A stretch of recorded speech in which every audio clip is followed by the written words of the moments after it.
Lucas, capítulo de número 8, no versículo de número 43, que diz assim: E uma mulher que tinha um fluxo de sangue, havia 12 anos, e gastara com os médicos todos os seus haveres, e por nenhum pudera ser curada.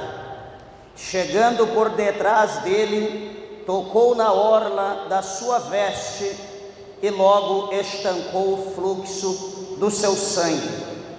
Amém? Só até aqui, esses dois versículos. Vamos orar. Levante a tua mão ao céu, a tua Bíblia. Peça para que Deus, o Senhor, fale conosco. Maravilhoso Deus, maravilhoso Pai, Senhor, com alegria na alma, meu Deus, nós nos colocamos na tua presença, meu Pai. Meu Deus certo, Senhor, que os céus estão abertos, meu Pai, e que anjos sobem e descem aqui neste lugar, meu Deus e meu Pai, pois estamos orando, estamos, ó Pai, glorificando, exaltando, oferecendo adoração ao Senhor, as nossas petições ao Senhor. Meu Deus, responde com poder, com autoridade, com glória nessa noite, meu Pai. Tira, Deus, todos os empecilhos, tira, meu Pai, todas as barreiras, alimenta, Senhor, a alma da tua igreja, a alma dos ouvintes de perto, de longe. Trabalha, meu Deus, em cada coração e venha nos abençoar segundo a tua bondade, para a glória de Deus, nosso Pai. Amém, Jesus, amém. Podeis assentar, meus irmãos. Desocupe vossas mãos e dê uma salva de palma bem alegre para Jesus. Graças a Deus, aleluia. Meus irmãos, eu peço por favor toda a reverência à palavra de Deus. Você que tem criança, por favor, mantenha o teu filho no teu colo. A gente gosta de criança, não tem nada contra, mas é quem é criança correndo para um lado ou para o outro, tira a atenção da pessoa que quer ouvir a palavra. A pessoa começa a olhar, achar bonitinha, e de repente eu estou aqui pregando para as paredes.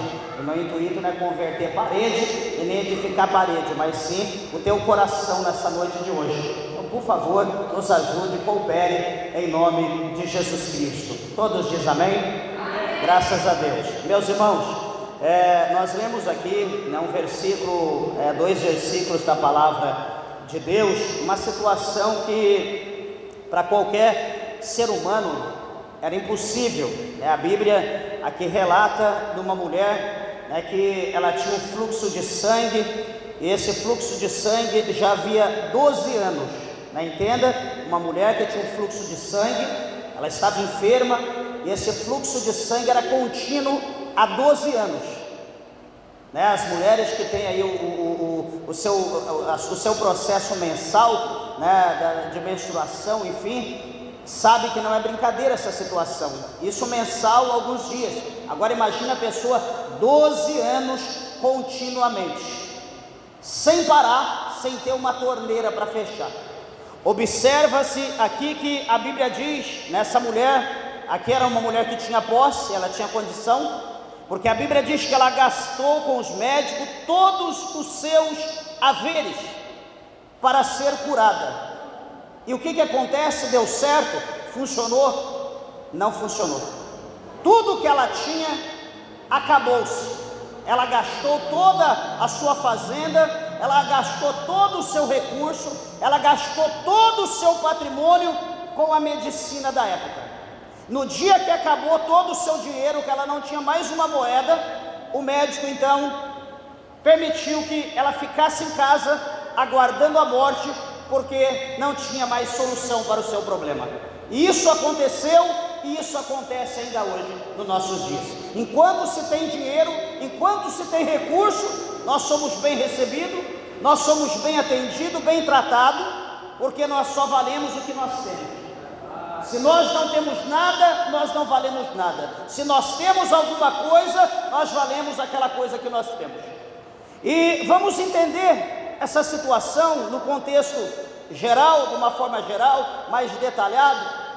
Nessa noite eu quero chamar a atenção, da igreja, em nome de Jesus Cristo, e dizer para você, eu não sei qual a situação que você vive, o que você tem passado, está passando, ou o que você imagina que vai passar, mas eu quero chamar a tua atenção e dizer que o apóstolo Paulo, o apóstolo São Paulo, ele escreveu na sua carta aos Romanos, ele diz para nós que a fé, ela vem pelo ouvir e ouvir a palavra de Deus.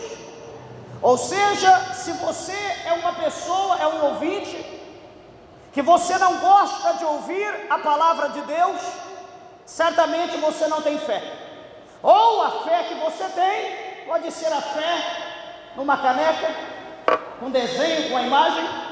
A tua fé pode ser a fé num pedaço de papel com desenho. A tua fé pode estar ali no ídolo, na parede. A tua fé pode estar no crucifixo. Mas eu quero dizer que não é essa fé que a Bíblia está dizendo para nós que cura. Não é essa fé que a Bíblia está dizendo para nós que transforma. Não é essa fé que liberta. A fé que cura, que liberta, que transforma, é a fé na pessoa única e bendita de Jesus Cristo de Nazaré, o Filho de Deus, aquele que veio ao mundo sem pecado, aquele que por amor à humanidade, ele se entregou na cruz do Calvário, ele foi crucificado, ele foi pregado na cruz, e o seu sangue puro, o seu sangue limpo, o seu sangue virgem, incontaminável, o sangue vermelho, o sangue carmesim, esse sangue foi derramado, para que por intermédio daquele sangue, eu e você tivéssemos a limpeza, a lavagem de todos os nossos pecados. Em crendo no Senhor Jesus Cristo, nós também podemos ter a salvação, a vida eterna, para a glória de Deus. É essa fé que a Bíblia diz para nós que muda a nossa vida.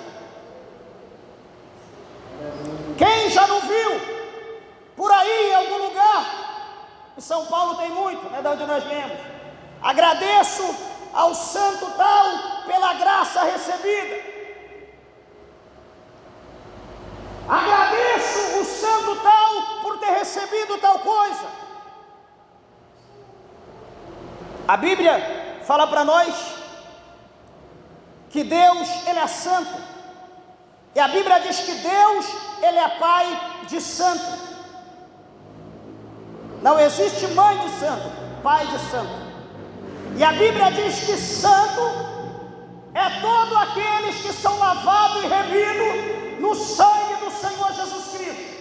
Santos são todos aqueles que aceitam o Senhor e que andam na presença de Deus e que não são mais criaturas, mas são filhos de Deus. Estes são santos. Os demais são obras feitas pela mão de homens pecadores, feito pela mão de homens obstinados, homens que querem viver na luxúria, vendendo imagem, ídolo, enganando pessoas que têm a mente fechada e que não conhecem a palavra de Deus. Só um adendo.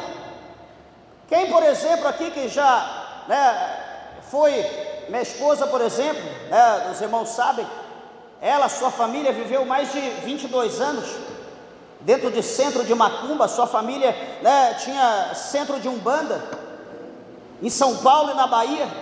Era terrível. Quando eu a conheci, a gente viveu parte do nosso namoro nessa religião. Mas Deus sempre tinha uma obra na minha vida, e por intermédio da minha vida, Deus salvou a vida da minha esposa, e por intermédio da nossa vida, Deus também salvou a sua família. Deus fez a obra. Mas detalhe, ela está aqui, pode perguntar: quando, em meio a todo aquele quarto, aquele lugar, espaço, com todo tipo de imagem, quando que ela viu, ou alguém viu, uma imagem piscar para alguém, uma imagem derramar uma lágrima, abrir a boca ou falar alguma coisa? A situação era quando a imagem caía, quebrava, vai lá, compra outra. Essa é a situação. Caiu, quebrou, compra outra. Rasgou, pegou fogo, compra outra. É assim que funciona o negócio. Como que nós podemos crer que algo dessa maneira, como que eu posso firmar minha fé em algo dessa forma? Tá um desenho aqui, a imagem, ai que bonitinho. O que isso pode fazer por mim, pelo amor de Deus? Atenta, meus irmãos, para essa palavra. Essa mulher, supostamente nesses 12 anos, a primeira coisa que a Bíblia mostra, que essa mulher, a fé dela estava na onde? A fé dela estava na medicina. A fé dessa mulher estava nos médicos. A fé dessa mulher talvez estava, entre aspas, em algum santo, em algum Deus daquela época. E essa mulher, ela corre no começo, vai depois, vai passando mais um tempo, passa-se um ano, faz tratamento, faz exame, faz mais tratamento, faz exame, faz mais tratamento, e a situação dessa mulher, a Bíblia diz, no Evangelho de Marcos, por exemplo, que só vai aumentando, o problema só vai aumentando, a dor só vai aumentando, o fluxo só vai aumentando. E presta atenção, e por essa mulher ser uma mulher judia, se fosse de outra nação, talvez não teria problema. Deixa eu dizer uma coisa, que a lei nessa época era só para o povo judeu, não era para outras nações, não era para moabitas, não era para qualquer outro tipo de nação, filisteus, enfim, era só para o povo judeu.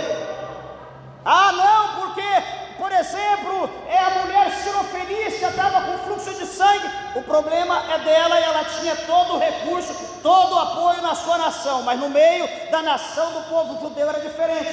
A lei dizia que a mulher, quando ela estava com fluxo de sangue, essa mulher, ela estava suja, ela estava contaminada, ela estava imunda, porém essa mulher tinha que ser separada. Essa mulher não podia viver em sociedade, em comunidade como aqui estamos. Essa mulher não podia adentrar no templo para adorar a Deus. Essa mulher, ela não tinha oportunidade de entrar no templo para dar um testemunho. Essa mulher, ela não tinha oportunidade de abraçar alguém. Essa mulher não tinha oportunidade de dar paz do Senhor. Essa mulher não podia receber uma unção com óleo. Essa mulher não podia receber ninguém na sua casa. E como que era a vida dessa mulher? Era uma mulher que vivia isoladamente. A situação, a enfermidade fez com que ela vivesse sozinha, fez com que ela vivesse num lugar sem ter apoio, sem ter ali o auxílio de ninguém por ela. Tudo que ela fazia, ela tinha que usar suas próprias forças, os seus próprios meios. Porque a lei diz que se alguém tocasse, se alguém encostasse, se tornava imundo como aquela mulher. Olha para a nossa vida hoje, olha para o sofrimento que você tem, e veja a forma que você está vivendo. Certamente em sociedade, em comunidade, em família, certamente você tem um lar, tem a tua família, tem apoio de amigos, colegas, certamente alguém te ama, certamente alguém te abraça, certamente alguém te dá uma palavra de apoio, ó, você vai vencer. O que foi? Está andando muito, hein? Todos dizem amém. E observa, meus irmãos, que então nós temos o apoio de todo mundo, o auxílio de várias coisas, mas essa mulher, ela não tinha apoio de ninguém, de nada, vivia isolada. Só que, o que a Bíblia vai mostrar para nós? O que nós vemos aqui nesse versículo 43? Que nos 12 anos, em nenhuma oportunidade, em nenhuma situação, essa mulher, ela pensou em Jesus. Em nenhuma oportunidade essa mulher, ela não teve fé para pensar, mas será que Jesus pode me curar? Será que Jesus pode me libertar? Será que Jesus pode fazer alguma coisa por mim? Essa mulher, ela não pensou isso em hipótese alguma durante 12 anos. Deixa eu dizer uma coisa, você está vendo como que há pessoas que sofrem por não conhecer a verdade? Você está vendo que há pessoas que essa hora, exatamente agora, está dentro de uma casa, talvez possuída por demônios, talvez possuída pelo inimigo, pessoas que estão arranjando o dente, pessoas que estão lá querendo suicidar-se, querendo tomar algum remédio forte, preparando uma corda para se enforcar, pessoas que estão pensando, não tem mais jeito para mim, o meu problema não tem mais jeito, não tem mais solução para a minha vida, é melhor eu morrer do que viver dessa maneira. Quantas dezenas, centenas, milhares de pessoas estão dessa forma exatamente agora, nessa mesma hora, 8h20 da noite? Quantas pessoas? Muitas. Pessoas depressivas, pessoas trancadas à base de remédio. Mas será que está doente? Não. Pessoas que estão possessas de demônios, pessoas que os demônios estão acorrentando ela, transformando ela num animal. E por que, meus irmãos, que está vivendo dessa maneira? Por quê? Porque Deus quer? Não, Deus não quer. Deus, a Bíblia diz que não tem prazer na morte de ninguém. Deus, Ele quer que o homem, ele se arrependa, ele se converta, se arrependa dos seus pecados e se achegue a Deus e viva. Deus não tem prazer na morte de ninguém. Sabe quem tem prazer na morte do homem? Quem tem o prazer na morte do homem é o diabo. O diabo tem o prazer na morte do ímpio, na morte do pecador, porque a partir do momento que aquele ímpio morre na impiedade, no seu pecado, sem conhecer a Deus, aquela alma vai direto para o inferno, e o diabo aplaude. Ele é o ceifador da alma. Mas eu quero dizer uma coisa para você aqui, no capítulo 10, a Bíblia diz para nós que Jesus, Ele vai enviar os seus discípulos, Ele vai enviar os seus homens, para que fosse pregar a palavra, anunciar a palavra. E os discípulos foram de 2 em 2, cada um para um lugar, para uma parte, para uma terra, dizendo para o povo: olha, arrependei-vos, porque é chegado a vós o reino dos céus. Em outro evangelho ele diz: arrependei-vos, porque é chegado a vós o reino de Deus. E as pessoas se preocupavam: é chegado a vós, o reino está no vosso meio, o reino está aqui na terra. E as pessoas ficavam preocupadas, porque eles estavam anunciando, tocando a trombeta, dizendo que ali eles, como um precursor, como aqueles que estavam abrindo o caminho, anunciando que atrás deles viria, após a passagem deles, Jesus, ele viria. Por exemplo, aqui em Uruaçu, quando vai ter algum evento, vai inaugurar alguma coisa, o pessoal não coloca um carro com som, e o carro vai falando: olha, tal coisa, assim, assim, tal dia, vai iniciar, vai inaugurar, promoção e etc. Todo mundo fica atento. Quando chega o dia, está lá um monte de gente, porque alguém anunciou primeiro. Com Jesus era dessa maneira, as pessoas anunciavam. Só que detalhe, eles não só anunciavam, só não falavam de boca, mas eles chegavam em algum lar, em alguma casa, talvez para tomar uma água. Eles chegavam em alguma casa e diziam: paz seja convosco. E o que acontece naquela casa? Se houvesse alguém doente, naquela casa se houvesse algum enfermo, naquela casa se houvesse alguma pessoa problemática, ali eles iam impor as mãos, e em nome do Senhor Jesus, aquela pessoa ia ser curada, sarada, liberta, e aquela família ia ficar feliz, ia ficar alegre. E detalhe, as pessoas iam dizer: peraí, se esses aí são apenas discípulos, imagina o mestre.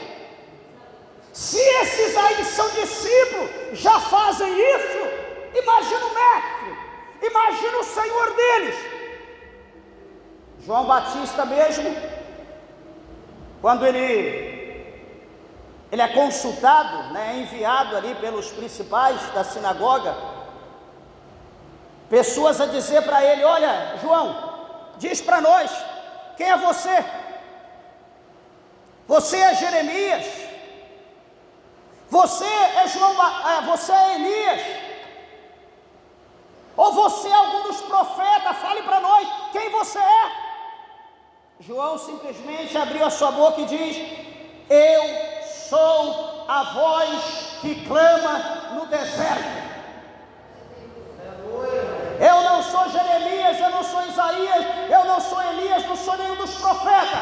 Eu apenas sou a voz que clama no deserto.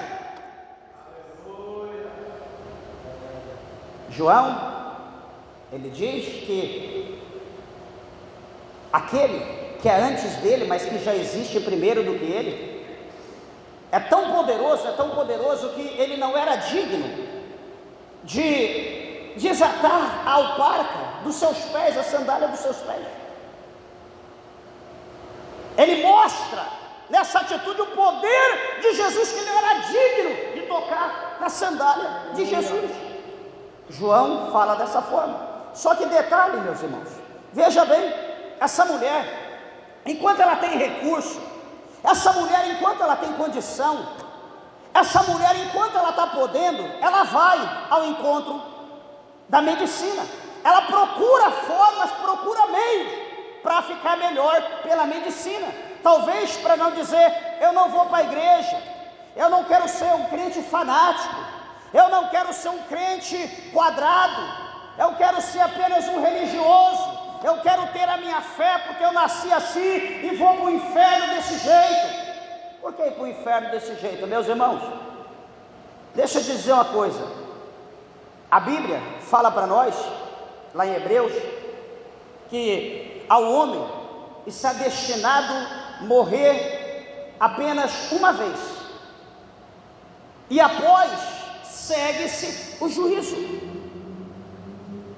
E detalhe, presta bem atenção uma coisa: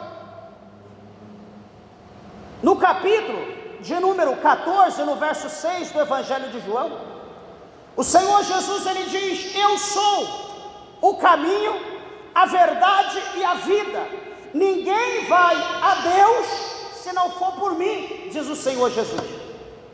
Por exemplo, a pessoa que está no mundo, a pessoa que procura recursos, seus esforços em si próprio, no amigo, no banco, no trabalho, ignora Jesus, ignora a Bíblia,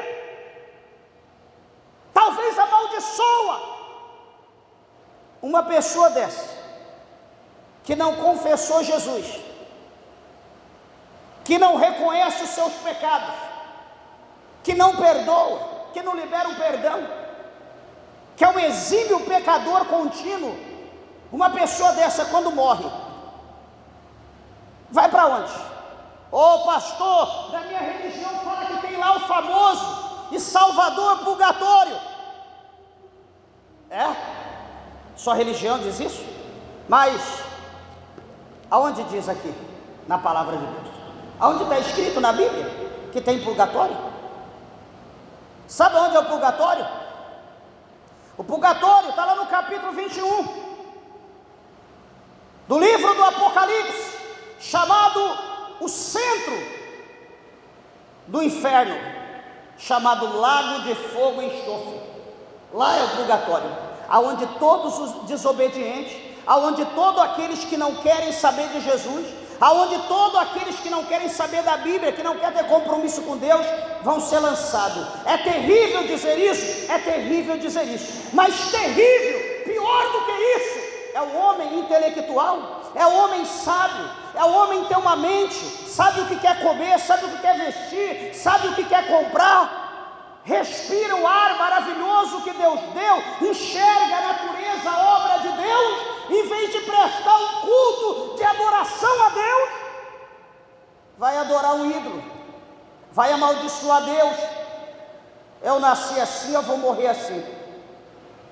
O pior, desculpa da expressão, o pior idiota, o pior irracional é alguém que pensa dessa maneira. Pode ser médico, pode ser engenheiro, pode ser astronauta, pode ser o que for. Capítulo 8, 32 de João, a Bíblia diz: conhecereis, isso aqui, conhecereis a verdade, e a verdade vos libertará. Outrora, meus irmãos, eu não conhecia a verdade. Outrora a verdade, para mim como para outras pessoas, pode ser o dinheiro, pode ser um cartão de crédito.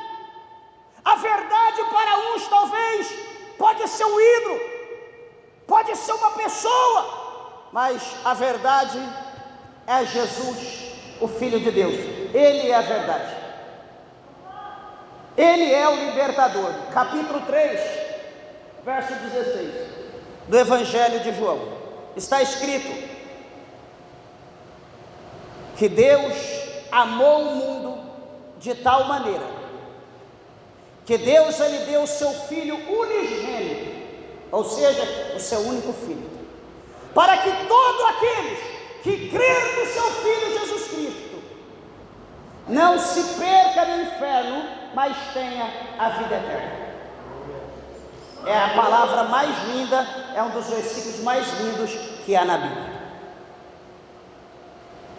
E essa mulher, talvez por causa de status, por causa de posição, talvez era uma pessoa que influenciava antes, ela manteve a dureza, ela manteve a posição, queixo erguido, barriga para dentro, peito para frente, dizendo que estava tudo bem. Como vai, senhora? Estou bem. Senhora, está melhorando? Estou bem. Para não dar o braço a torcer. Até que chega o dia que acaba todo o seu recurso. Então ela não fica mais bem.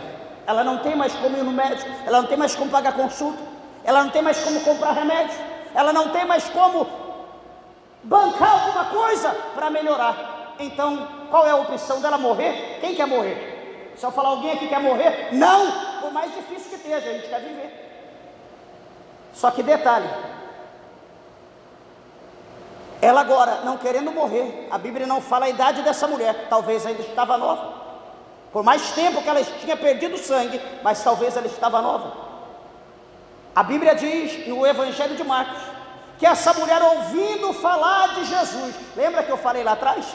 Que os discípulos de Jesus iam na frente, tocando a trombeta, anunciando Jesus, curando, expulsando o demônio. Lembra? Essa mulher certamente ela ouviu. Certamente ela ouviu os discípulos falando, e agora ela, sem condição nenhuma financeira, a opção dela, ela tinha duas. Primeira, ficar dentro de casa, definhar, morrer, anêmica, já estava transparente, já tudo perder sangue.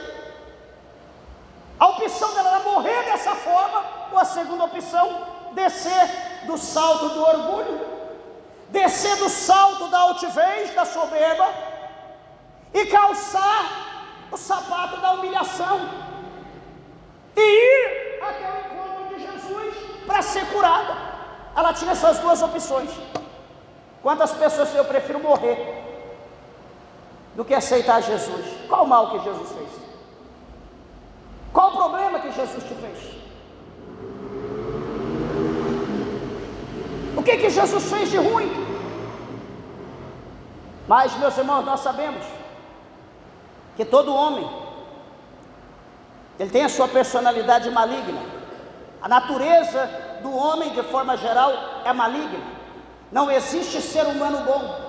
Se alguém faz alguma coisa boa, é porque esse alguém tem a presença de Deus, tem o Espírito Santo de Deus na sua vida. Deus utiliza a vida dele, porque o ser humano é um animal. O ser humano é o pior de todos os animais. Deus cria, o ser humano destrói. Deus dá ordem, tudo obedece, o vento, o mar, os animais obedecem, o homem se rebela. O homem está em guerra contra Deus. O homem quer atingir, quer mostrar para Deus que ele é poderoso, tanto quanto ou mais do que Deus. A Bíblia não diz, lá no livro do Apocalipse, para você ver o que eu estou dizendo, lá no livro do Apocalipse, a Bíblia diz que no final do tempo, a besta, o anticristo, que será um líder, né, que é o líder do poder mundial, vai se levantar com seus adeptos e vão fazer a reunião para combater contra Deus, contra os céus, e vão para o céu, não sei de que maneira. Mas a Bíblia diz que todos eles serão destruídos pela espada que sai da boca de Deus, ou pelo assopro, apenas um assopro. Quem é o mortal que se levanta contra o Eterno e tem êxito? Sobrevive. Quem é? Quem é o homem que diz: eu quero ver Deus fazer, ou quero ver o que Deus... Alguém desafiar Deus. Quem é o homem que desafiou Deus e teve paz? Quem? Fala na história, alguém que você conheceu, que você vê na mídia. Quem? Que se levantou e saiu vitorioso contra Deus. Quem? Não existe. Todos que a gente ouviu, todos que se fala, que a gente ouve falar, teve alguma enfermidade, teve mal de Parkinson, teve alguma coisa, o navio afundou, alguma coisa aconteceu e pereceram. Ninguém se levanta contra Deus e prevalece. Então, tive cuidado o que você pensa, o que você fala acerca de Deus. Você pode criticar eu, criticar alguém do teu lado, criticar o vizinho, amigo, mas não levante a tua voz contra Deus, porque quem é que mexe com fogo e não se queima, diz a Bíblia? Quem é que mexe com fogo consumidor e não se queima? Pois bem, para encerrar, a palavra de Deus diz aqui para nós que essa mulher, então, acabando todo o seu recurso, não tendo condição nenhuma mais, vivendo uma vida solitária, agora padecendo necessidade, essa mulher vai vir na memória dela acerca de Jesus. Ela ouviu falar de Jesus, e talvez agora vai dizer: eu não tenho mais opção, eu não tenho mais outra oportunidade, agora a minha oportunidade é tentar. Deixa eu ver Jesus, deixa eu ir atrás de Jesus, deixa eu procurar Jesus, deixa eu ver se alguma coisa vai acontecer na minha vida, porque Jesus agora é a minha esperança. Antes a minha esperança era o dinheiro, a minha esperança era o médico, a minha esperança era a medicina, mas agora tudo isso se exauriu, eu não tenho mais opção, a minha opção é Jesus. E aquela mulher, então, ela se levanta, ela procura força onde não tem força, ela procura se escorar em força, pegar ali as muletas de força, de fé, e ela diz, ela coloca um propósito, ela faz um voto, e ela diz: eu vou ao encontro de Jesus, eu vou até onde Jesus o Nazareno está, e se eu tocar nas vestes de Jesus, em outro evangelho diz: e se eu tocar na zona do seu vestido, eu serei curada. Meus irmãos, veja bem, primeira coisa, ela cansa da situação que ela está vivendo, ela sai do desconforto, talvez era para outros era conforto, mas ela sai do desconforto, ela levanta, e ela vai fazer um voto. Ela não conhece Jesus, ela nunca havia visto Jesus antes, mas ela diz: eu vou lá ao encontro de Jesus. E detalhe, se eu tocar na orla, embaixo, no pezinho, ali na ponta do vestido de Jesus, se eu tocar ali, eu serei curada deste meu mal, eu serei curada dessa enfermidade. Esse é o voto que essa mulher faz. Eu pergunto a você: como está a sua fé? Como está a sua fé para crer em Jesus? Está boa, pastor? Eu creio. Eu pergunto: como está a tua fé para fazer um voto para Jesus? Eu vou fazer uma campanha em prol da situação que eu estou vivendo, e eu creio que Jesus vai me libertar, como Ele libertou a mulher do fluxo de sangue. Será que você tem fé para fazer um voto desse? Talvez 99,9% não tem fé para fazer um voto desse. Sabe por que as coisas não acontecem na nossa vida? Porque nós não temos fé. Sabe por que as coisas não acontecem na nossa vida? Que hoje tem o posto de saúde, hoje tem o UPA, hoje tem o hospital, hoje tem o pronto-socorro, hoje tem o SUS, hoje tem um convênio, hoje tem um cartão de crédito. Sabe por que as coisas não acontecem na nossa vida? Porque nós confiamos nas coisas aleatórias, aquilo que está ao nosso lado. Ah, Deus não faz, eu vou procurar o médico. Ah, Deus não está agindo, Deus não está abrindo a porta, eu vou fazer um bico. Ah, Deus não prepara alguém para me casar, eu vou ficar com um, com o outro.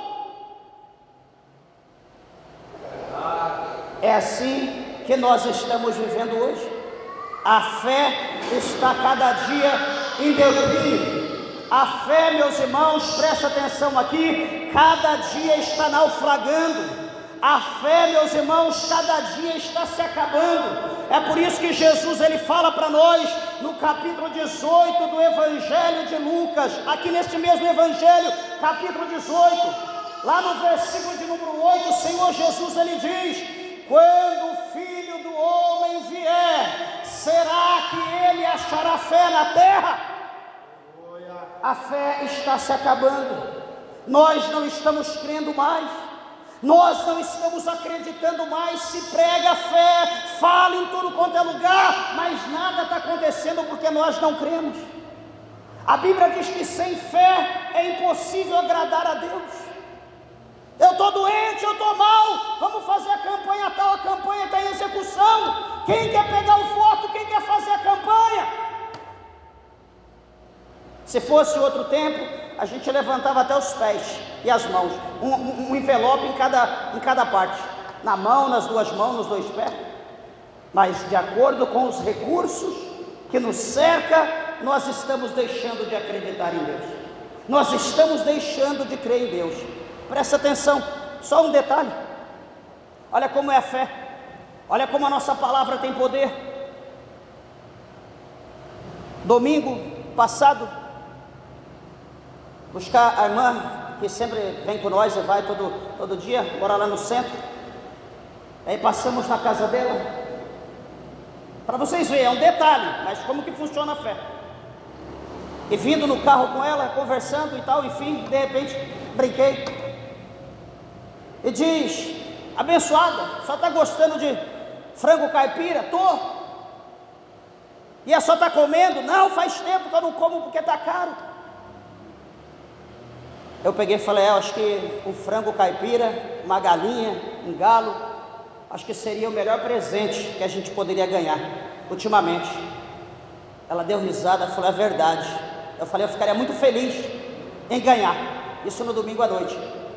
Quando foi na segunda, após o almoço, cerca de 1 e pouco, o varão me liga e diz: pastor, o senhor quer ganhar um galo?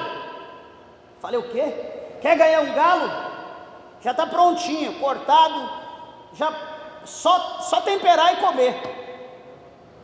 Falei: não acredito. Ele falou: vai lá na casa dos meus pais, que o negócio está lá prontinho para o senhor, acabou de preparar. Oh meu Deus, eu olhei para minha esposa, ela olhou para mim e falei: o que eu falei ontem à noite? É para ver como que Deus cuida da gente nos detalhes, no mínimo, uma carne. Olha o que é uma carne, não é nada, mas ultimamente é alguma coisa, porque é difícil. Quem que está tendo? Está muito caro. Mas Deus preparou, fui lá, tomei posse, o negócio estava uma bênção. Que Deus abençoe e multiplique 100 vezes. Mas é assim que a fé funciona, é desse jeito, a gente crê. Não é jogar a palavra por vento, é você acreditar que Deus tem o poder de tocar aonde tem para te abençoar. É assim que a fé gira. E quem é o dono de todas as coisas? É Deus. A fé tem que estar nele, não na pessoa. A fé a gente tem que depositar em Deus, e Deus toca para dar vitória para o fiel. A Bíblia diz que Deus, ele abençoa o rico, ele enriquece o rico abençoa o pobre. A Bíblia fala dessa maneira. É assim que as coisas acontecem. Então, meus irmãos, em suma aqui, essa mulher, ela fez esse voto: eu vou lá, vou tocar na veste de Jesus, eu vou ser curada. Só que interessante é que a Bíblia diz para nós que a fé dessa mulher, né, foi grande, que ela foi ao encontro de Jesus. Só que peraí, meus irmãos, tem uma situação que nós temos que analisar. Hoje aqui a gente tem Uber, né, na cidade, nas capitais grandes, da onde a gente vê, tem metrô, tem o trem de passageiro, tem todo tipo de táxi, tem lotações, tem fura-fila, tem um monte de meios de transporte para que a gente possa se locomover. Tem avião, muito aeroporto, é benção, é benção. A gente pode ir em qualquer lugar, Só que, e nos dias dessa mulher? Não tinha avenida. Nos dias dessa mulher não tinha rodovia. Nos dias dessa mulher não tinha carro. O máximo que existia era um cavalo, um jumento, um jumentinho, um burro. Quem tinha, que tinha muito dinheiro, não era todo mundo que tinha. E como que essa mulher fez para ir até Jesus? Pelos atalhos, pelos trilhos, passando por córregos, passando por pedregais, o sol flamejante da Palestina na sua cabeça, no seu corpo, talvez o sangue com mais frequência correndo, talvez ali andando, se arrastando, e o rastro do sangue estava atrás dela. A vida daquela mulher não era fácil, até que chegou um momento, chegou uma hora, eu não sei se Jesus estava passando, ou se Jesus ia passar ali, ou se ela viu a multidão e seguiu a multidão, eu não sei, o mistério a Bíblia não revela. Mas o que a Bíblia diz para nós é que aquela mulher, ela chega por detrás de Jesus. Ela vai por detrás, ela não vai de lado, direito, esquerdo, ela não vai pela frente, mas ela vai por detrás. Por quê? Porque ela queria tocar na orla do vestido de Jesus, ela não queria ser exposta. Porque talvez muito estava já gritando: abre espaço, deixa a mulher pecadora, deixa essa mulher contaminada passar, não encoste nela para você não se contaminar. E ali então talvez ia abrindo o caminho, e aquela mulher ia indo, se arrastando, talvez ali um pedaço de pau, talvez ali de uma maneira que só Deus sabe, mas ela chegou. Talvez Jesus conversando com alguém, não sei o mistério, mas ela chega por detrás e ela toca bem embaixo no vestido de Jesus. Ela toca bem na orla do vestido de Jesus. E quando ela toca, meus irmãos, algo vai chamar a atenção. A Bíblia diz que Jesus, ele para, talvez de falar, talvez de gesticular, de dar ordem para alguém, de instruir alguém. Jesus, ele para, e a multidão ao redor de Jesus, e Jesus, ele pergunta para todos que ali está, os seus discípulos que estavam mais próximos, e diz: quem me tocou? Qual de vocês que me tocaram? E Jesus pergunta, ninguém responde nada, e de repente Pedro olha para Jesus e diz: mestre, ou talvez outro discípulo: mestre, a multidão te aperta, a multidão está te oprimindo, o senhor está sendo amassado, o povo está engrudado em ti, Senhor. Está como um carrapato. E o Senhor pergunta: quem te tocou? Jesus disse: não é dessa maneira que alguém me tocou, não. Alguém me tocou de modo diferente, alguém me tocou de outra forma, porque eu senti que de mim saiu virtude. Meus irmãos, deixa eu perguntar uma coisa: qual de nós, hoje aqui no século 21, qual de nós que pela nossa fé, pelo nosso esforço espiritual, nós conseguimos tocar em Jesus de maneira que a virtude sai e nós somos abençoados instantaneamente? Qual de nós estamos com a fé dessa maneira? A tendência, deixa eu dizer mais uma vez, pela comodidade que nos cerca, a tendência a cada dia a nossa fé diminuir. Essa semana agora me ligou um pastor lá da Bahia, de Bom Jesus da Lapa, meu amigo, e antes que nós orássemos, ele disse: pastor, presta atenção, ele disse: pastor, Deus me deu uma visão, Deus me mostrou que isso aqui, ele diz que Deus mostrou para ele que o celular está sugando a fé, as forças espiritual do povo de Deus. Se está sugando do povo de Deus, imagina do mundo. As pessoas, por causa do celular, não tem força para orar, não tem força para adorar a Deus, não tem força para dar glória a Deus. As pessoas estão desanimadas, como aqui presbítero Adailton falou. Esse dia eu estava falando para minha esposa, exatamente na mesma linhagem que ele disse. Eu estava dizendo para ela, falei para ela: amor, as pessoas estão sem força, as pessoas perderam a fé, as pessoas perderam o foco em Deus, e aqueles que vão para a igreja estão indo por ir, porque não estão crendo mais nas coisas de Deus, estão só cumprindo uma tabela, estão ali só para dizer. Porque, meus irmãos, as atitudes de um povo cristão, de um povo pentecostal, é difícil, é diferente das atitudes que nós estamos tendo hoje.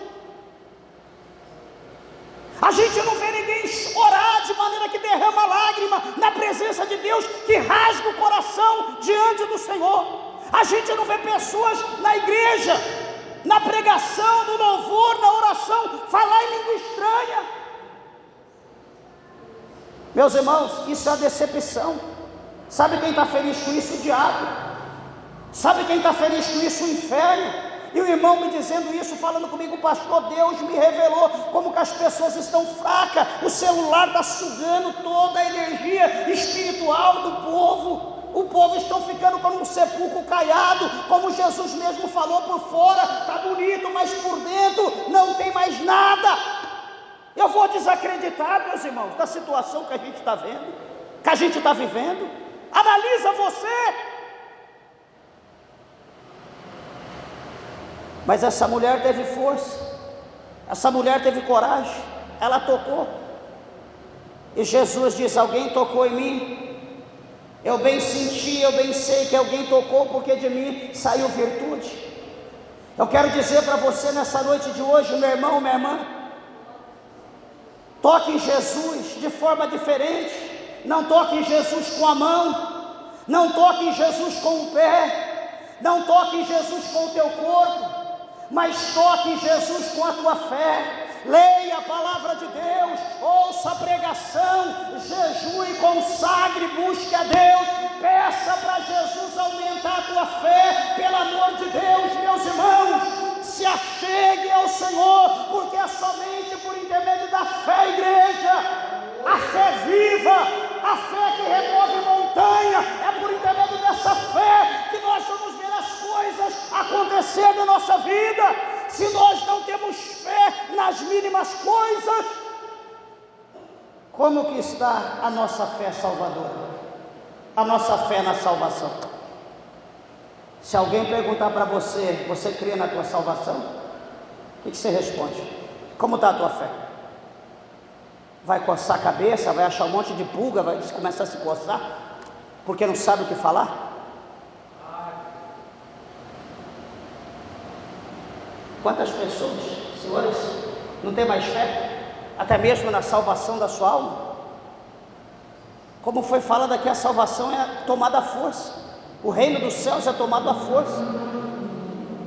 É buscar força de onde não tem força, como essa mulher. Ela não tinha condição, ela não tinha meio, não tinha como pagar. Mas essa mulher, ela arrumou um jeito. A fé daquela mulher fortaleceu ela de maneira tão grande que ela foi, tocou em Jesus. E quando ela tocou, Jesus disse: alguém me tocou, porque de mim saiu virtude. Quem me tocou? Aquela mulher, a Bíblia diz que ela temendo e tremendo, ela com medo e tremendo, ela olha para Jesus e diz: Senhor, foi eu que te toquei. E a Bíblia diz que ela então vai contar toda a história dela para Jesus, vai explicar o motivo da razão pela qual ela estava prostrada diante de Jesus. E Jesus vai dizer: mulher, vai em paz, a tua fé te curou, vai em paz. Hoje eu estou com a enfermidade no pé, eu prefiro que o médico ampute o meu pé, ou a minha perna, ou no fêmur, do que eu crer que Jesus pode curar, do que eu fazer uma campanha, do que eu pagar um preço na presença de Deus para me alcançar o milagre. Eu prefiro que arranque o meu coração, coloque um coração novo, do que eu crer que Jesus tem o poder de curar o meu coração. Hoje está assim o negócio. Meu cabelo está caindo, eu prefiro raspar o cabelo, colocar uma peruca e andar aí na vaidade, que eu fazer uma campanha, Jesus cura o meu cabelo que está caído, repreende a enfermidade no meu couro cabeludo. Hoje é assim que as coisas estão acontecendo. A gente está procurando meios para impedir Jesus trabalhar na nossa vida.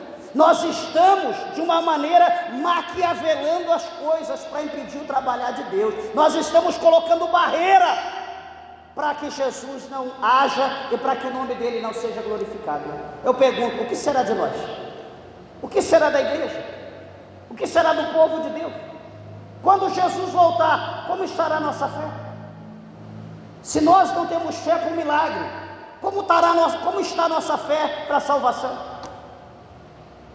Tem gente que esquece que é crente, reúne com os amigos, daqui a pouco ele está xingando, daqui a pouco ele está falando palavrão, daqui a pouco ele está falando gíria, aí ele, meu Deus, eu sou crente.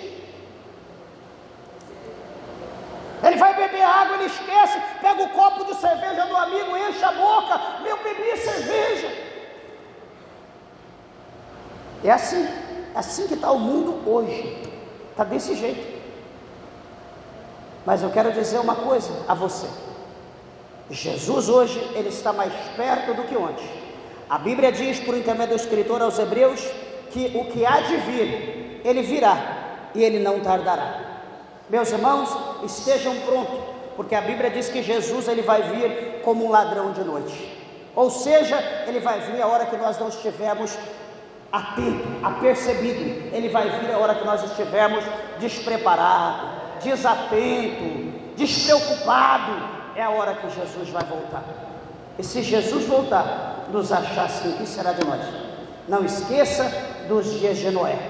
Comiam, bebiam, casavam, davam-se em casamento, até que veio o dilúvio e todos morreram nas águas do dilúvio. Que Deus tenha piedade, que Deus tenha misericórdia, que Deus nos guarde, nos fortaleça e nos dê o milagre que nós necessitamos. Palmas que exalta e glorifica o nome do Senhor. Aleluia!